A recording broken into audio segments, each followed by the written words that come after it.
Welcome to Ballroom Mastery, everyone. In today's episode, we are going to crush any of the demotivational, the de-inspiration, I don't even think that's a word, that you may feel. This is for people who might dance solo. This will be important for you, but this is also for those who have a partnership, whether it's brand new or whether it's been a long time that you've been together. Maybe you're married and you're dancing together and you're maybe stuck with each other. Or it could be you're seeking a partnership or you've had too many failed ones before. You want to stick around. Even if you're a solo dancer, trust me, it'll be worth it. You probably felt a lot of pain before in the studio where, the honeymoon period disappears. You dance for a little bit of time and then all of a sudden it's like, oh, we're not as friendly as we used to be. Have you ever felt that? I know I have. And so what I would recommend is to take a back step for a moment, especially coming up to a new year, but this is the way I like to think of it for all those out there. It's not a new year where you reset your life. It's every single day you have the opportunity to do that. You get a clean slate every single day. You're blessed to have the opportunity to write your own passage. Now, yes, you have the past carrying with you, which is your experience in life.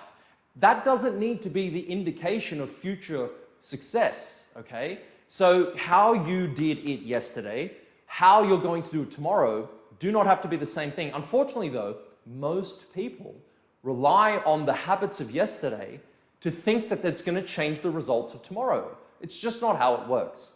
So there has to be some sort of catalyst, right? There has to be something that makes us want to change, that makes us want to do the work, that makes us want to move forward in a different way. Why? Well, so we can have the results and the success we're seeking and to experience new levels of growth and new levels of dancing. Not everybody wants to be a champion, and that's fine. This channel is for everyone who loves ballroom dancing, who loves Latin dancing, wants to be, as cliche as it sounds, the very best them they can be. My job is to help you break down those barriers and to break down those limits that you set for yourself, okay? Because nobody else sets them. You might have a coach that does that. I'd say get rid of it. Get rid of that person, because a coach's job is not to constrain you, it's to direct you. It's not to belittle you, it's to build you. And it's to help you to move forward in the direction you want to go. So here are 3 things that are going to help you to do this as a partnership. Now, one of the things for me is I almost quit several times in dancing. And perhaps you're on the verge of wanting to quit. I would say that your greatest opportunities for success in anything you're doing come just before these moments of wanting to quit, wanting to throw in the towel. These videos are a good example. This morning I was like, oh my God, oh wow, I've got a video. I've committed to doing this for the moment. They're not going to be indefinite forever, but wow, I could think of a million reasons why I didn't want to get on camera, right? And I was like, I'm not going to bring it. I don't know what I'm going to talk about, because a lot of the times I do these off the cuff, ready to go. I've got lots of information, but I don't want to be too scripted either. And so there's always a reason. Now with my dancing, I almost wanted to quit. I was in tears to my coach, drove to her house to meet her privately because I just could not bear going back into the studio for another day of dancing. I was out, like I'd reached the pinnacle of pain that I was willing to tolerate. And so the good thing is, and I hope I can be this for you, listen to your coaches. Your coaches have been through the grinder of what works and what doesn't.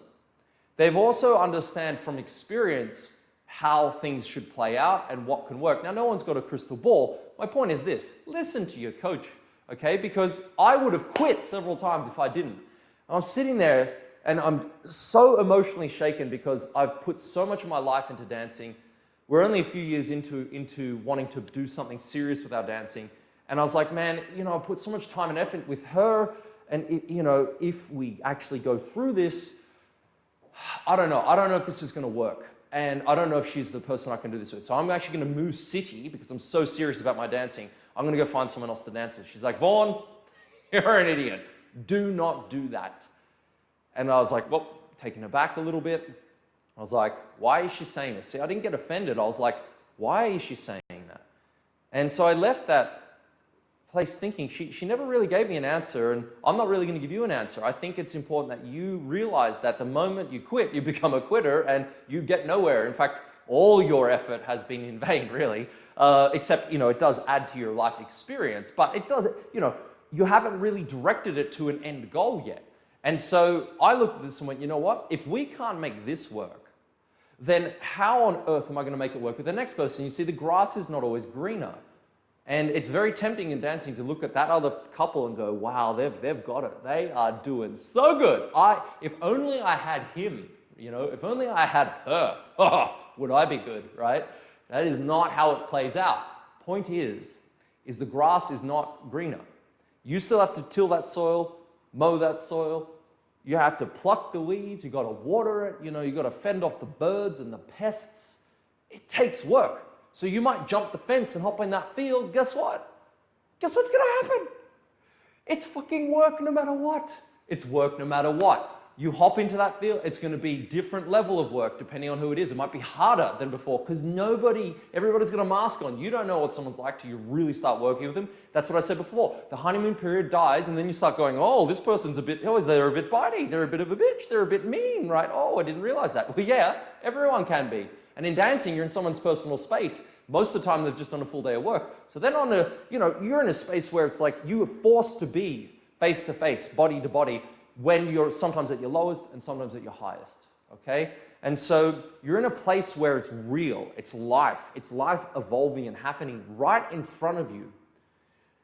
So what you should do to reunite your passion, well, let's just say to reignite your passion and to reunite yourself to you and your partnership and your future partners in life and dancing, what I would recommend you do is these three things. The first one is you need a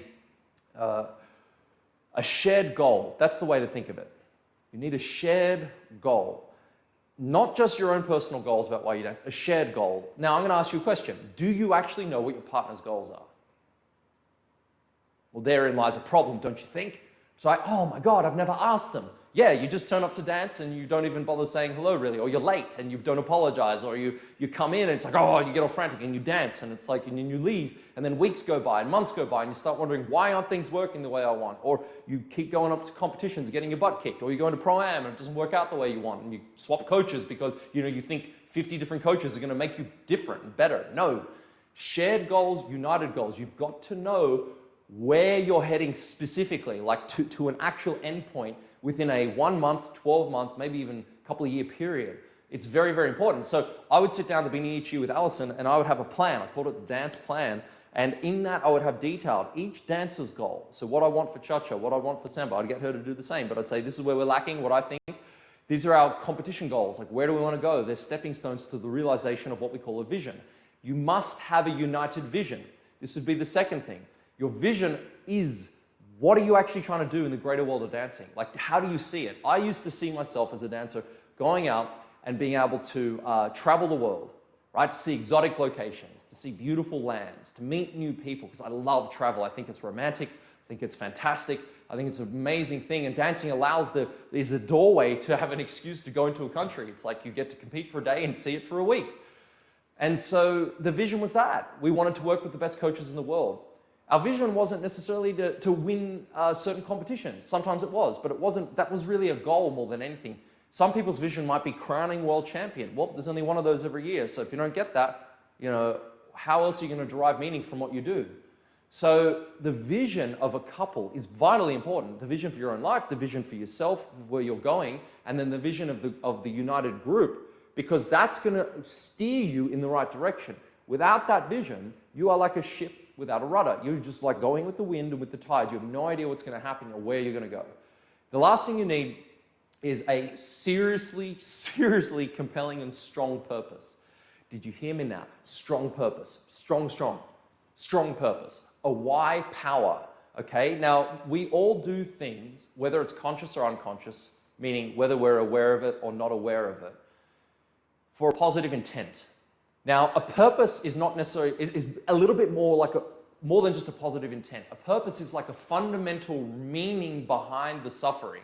It is painful to improve dancing, right? Social dancing isn't about improvement necessarily. You learn steps, you apply the steps, you go to work on the steps, and you dance them, that's it. When you're moving into medalist and beyond territory and competition, it's painful, man. Like it hurts. Every time you turn up, you're training harder than you did the other day.